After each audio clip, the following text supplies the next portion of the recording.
thanks for joining us for what is the last edition of France in Focus for the year 2017. And as is the custom on France 24, it's that time of year we take a look at the year that has passed. We also take a look forward at what the year ahead might have in store for us. I think there's no doubt in anybody's minds that the big story of the year 2017 here in France was the presidential election, a race to the Élysée Palace unlike any other in living memory. Well, let's start by taking a look at what grabbed the headlines in the year 2017.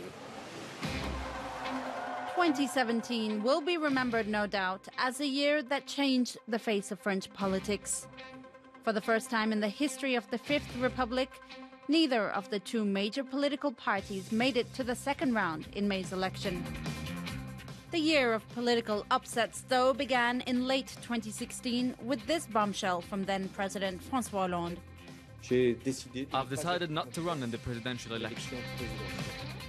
Hollande was the first president in the history of the Fifth Republic not to stand for re-election. It left the Socialist Party scrambling to find a successor, and Benoît Hamon emerged victorious. The party, though, abandoned him, and he finished in a humiliating fifth position in the first round of the elections, taking just 6.4% of votes, the party's worst score since 1969. The left is not dead. So where am I? Far-left leader Jean-Luc Mélenchon tried all he could to fill the political void, even using holograms to be in several places at once. But he failed to make it to the second round. He did, though, manage to pick up 19.6% of votes. That was more than the Socialist Party. On the right, the Conservative candidate, François Fillon, was faring no better. After a steady start, he was rocked by the so-called Penelope Gate scandal and faced accusations of fake jobs and nepotism. He refused to stand down, and his campaign paid the price. Fillon picked up just 20% of votes and failed to make it to the second round. D'un assassinat politique. He lashed out at what he called a political assassination. Amid the chaos, National Front leader Marine Le Pen was hoping to steer her party to its first-ever victory. She made it to the second round with 21.3% of votes. But the period between the two rounds of voting was a fiasco. Her rivals called on their supporters to vote for Emmanuel Macron in the second round, and then her disastrous debate performance exposed her weaknesses on policy. We want to free ourselves of the euro and transform it into a common currency. So close and yet so far, Marine Le Pen was defeated by Emmanuel Macron. Against all odds, he became the youngest ever French president at 39. His party, La République En Marche, had formed just a year before, but he managed to convince French voters to believe in his vision. What I want is for you to help us win, because this is our project. Long live the Republic and long live France. So as we've just seen, it's been a pretty busy year for all of us here at France 24. We've covered quite a range of different topics. Well, let's hear now from a few familiar faces in the France 24 newsroom to ask them what else stands out during these past 12 months of news.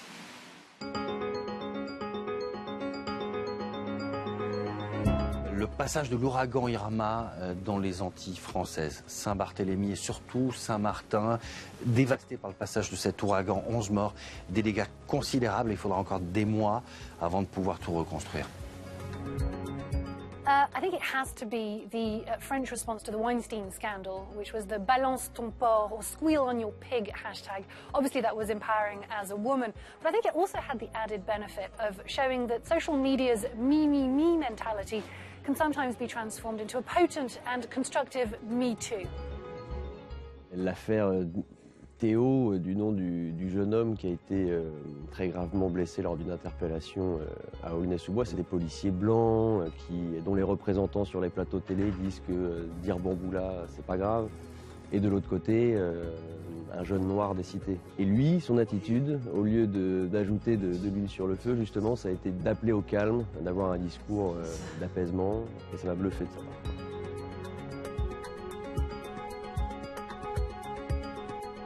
My person of the year is Simone Weil. She was a death camp survivor, a political animal, a feminist icon, and she passed away on June 30th. She's an inspiration for so many and will remain an inspiration, and she truly changed French society for the better. C'est pas n'importe quel joueur. Neymar, moi ce qui m'a marqué, c'est comment un joueur seul peut changer la dimension d'un club et même contribuer à agrandir la dimension d'une ville qui est déjà énorme, celle de Paris. I think my person of the year has to be Emmanuel Macron. He'd never before held elected office when he created this whole new political movement, stormed into the Élysée Palace, and yeah, at the age of 39, no mean feat.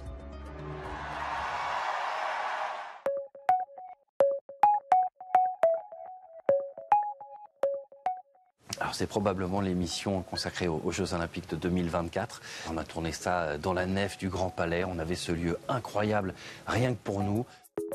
Favourite France in Focus show of 2017 was when I, on my bike, raced my colleague Audrey, who was in her car. I did lose. That still hurts quite a bit, but it was a wonderful, wonderful show to shoot. Alors le plus beau, il arrive sur la fin, parce que je viens tout juste de le tourner. C'est la fête des Lumières à Lyon. C'est un froid glacial, mais alors malgré ça, malgré le fait qu'on ne sente plus ses mains, plus ses pieds, la magie vous emporte. C'est quelque chose d'absolument extraordinaire.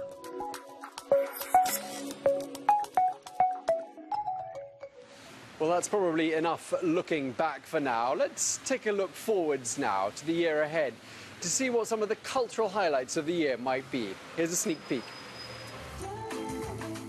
Marseille loves culture, and Marseille loves you. France's second city is launching a year of culture in 2018. The theme, love.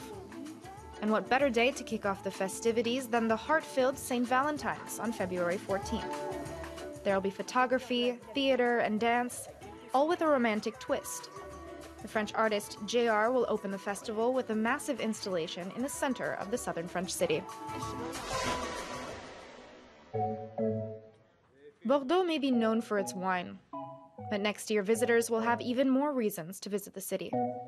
Starting next June, they can discover the wonders of the ocean at the city's Sea and Maritime Museum.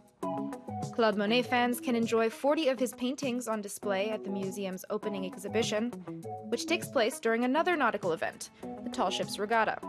The international sailing race makes one of its stops in Bordeaux. Where a handful of indomitable Gauls continue to ridicule Rome and mock its imperial eagle. Everyone knows that Asterix's strength comes from a magic potion.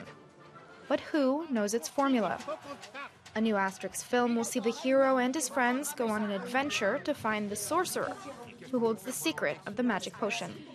The animated film by the same name hits theaters December 5th, 2018. In 3D, so get your glasses ready.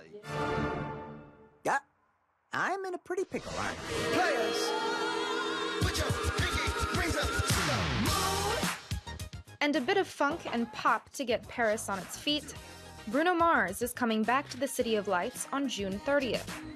Just one date has been announced, but it's expected to be a spectacular show. You still have 6 months left to get those moves perfected. Girls, what y'all trying to do? 24-karat magic in the Well, hopefully 2017 was a year you're going to remember for all the right reasons. But just before we go, we're going to meet someone who's very unlikely to forget 2017 in a hurry. Her name is Nina Métayer, and she's been voted Pastry Chef of the Year. Congratulations to you, Nina. Thank you. How does it feel to be voted Pastry Chef 2017 in the country that is probably most famous in the whole world for its pastries? It's a big honor and a step forward in my professional life. It's lovely to be recognized by my peers. And so where do you go to from here? What are your ambitions for the year ahead? It's to continue to develop the Pushkin Cafe, establish ourselves internationally, and to continue to create beautiful products. OK, well, just before we go, can you help us to perhaps create a Christmas treat? OK, let's go. We'll make a Christmas log. Put on an apron. So, Nina, what are we going to make? So we're making a Christmas log, and to finish it off, we just need to do the icing. The icing is made of water, sugar, glucose chocolate, and sweetened condensed milk. And as you can see, it's not quite runny enough yet, so I'm going to add a bit of cream. Sounds really healthy. Yes, it's not exactly nutritious, but it's tasty. Okay, so it looks like the icing is ready. Where's the log? Yes, I'll just get it. Mmm. Yummy. So it's a coconut and hazelnut log. In it, there's a coconut base, a hazelnut mousse, and a hazelnut biscuit. And then we cover it with icing.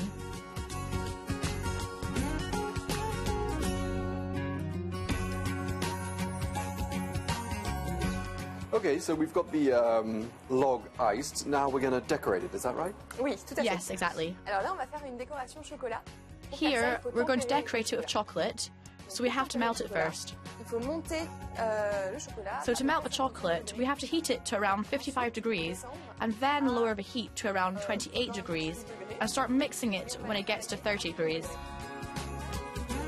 And that means you get really crunchy chocolate. Then we put the chocolate in the pastry bag.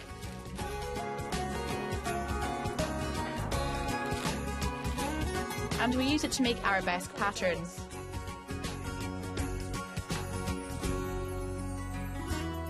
I'm a bit nervous.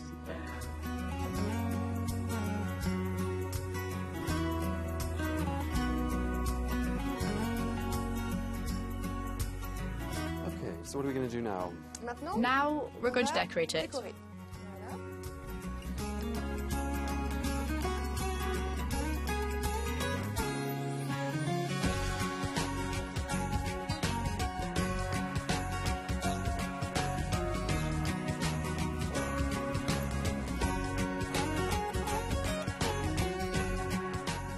Okay, so the cake is baked.